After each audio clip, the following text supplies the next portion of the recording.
अस्सलाम वालेकुम। दिल की बस्ती में दिल की गहराइयों से खुशामदीद और इस उम्मीद पे कि इस चैनल को लाइक, सब्सक्राइब और शेयर करके आबाद करेंगे। चंद दिन हुए मेरे साथ एक वाक़या तो नहीं, लेकिन एक हादसा ज़रूर हुआ। मुझे पता चला कि नबीला बहुत बीमार है। मेरा बड़े हफ्तों से उसके साथ कोई राब्ता नहीं था। मैंने नबीला को फ़ोन किया तो पता चला नबीला हॉस्पिटल में है। मैंने उसको हॉस्पिटल वाले नंबर पे जब फ़ोन किया तो उसके बेटे ने उठाया।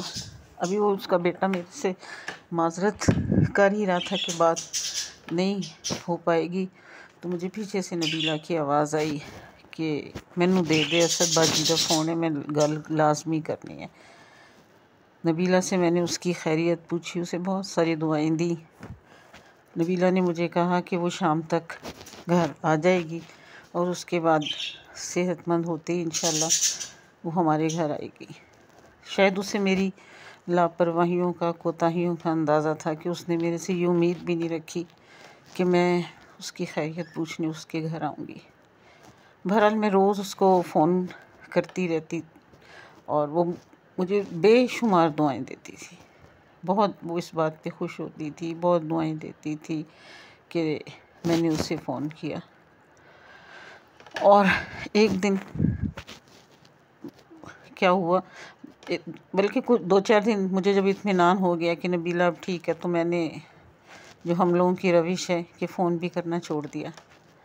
और फिर एक दिन मुझे फ़ोन आया कि नबीला मर गई और मैं हकीकतन मुझे समझ नहीं आया। मुझे लगा जैसे एक लम्हे के लिए वक्त रुक गया है कि नबीला मर गई। मैंने तो अभी उसके घर जाना था, उसकी अयादत करनी थी, मैंने तो अभी उससे बहुत सारी बातें करनी थी। मैंने उसको बताना था कि नबीला जब तुम बीमार हुई तो मुझे पता चला कि मैं तो तुमसे बहुत मोहब्बत करती हूँ, तुम्हारी कमी मुझे अपनी ज़िंदगी में बहुत महसूस हुई। और ऐसी कई अधूरी कहानियाँ जो मैं दिल ही दिल में बुनती रही। वो नबीला बग़ैर सुने मन्नो मट्टी के नीचे जा सोई। और उस दिन के बाद से मैं हर रोज़ उसकी बख्शिश के लिए नफल भी पढ़ती हूँ, उसको अपनी दुआओं में भी याद रहती हूँ। लेकिन एक खलिश नहीं जाती कि काश मैं नबीला को बताती कि नबीला, मैं और तुम एक दूसरे से बहुत मुख्तलिफ थे।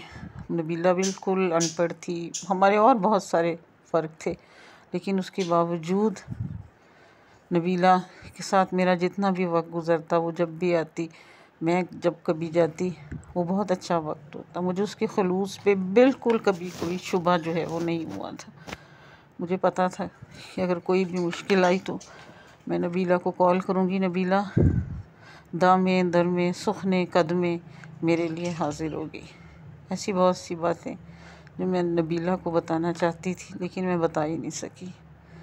अब तो मुलाकातें रोज़े हश्र पे हैं और उस दिन से मैं एक तासुफ़ में हूँ। सोच रही हूँ कि हमारे इर्द-गिर्द कितने लोग होते हैं जिन्हें हम ये बता ही नहीं पाते कि आप हमारे लिए बहुत अहम हैं, हम आपको वैल्यू देते हैं। आपकी मौजूदगी ने हमारी ज़िंदगी में आसानियाँ लेके आई हैं। आपकी मौजूदगी जो है वो एक ऑक्सीजन टैंक जैसी होती है। ऐसे लगता है जैसे ओज़ोन की तह जो है वो रिपेयर हो गई है। अल्ट्रा वायलेट शुआएं जो हैं वो हमारे तक आ नहीं रही हैं। तो ऐसे लोगों की कदर जो है वो ज़िंदगी में ही अगर हम लोग कर दें और बाद में फिर उस तासुफ़ से कि नबीला मर गई, बंदा जान छुड़ा लेता है।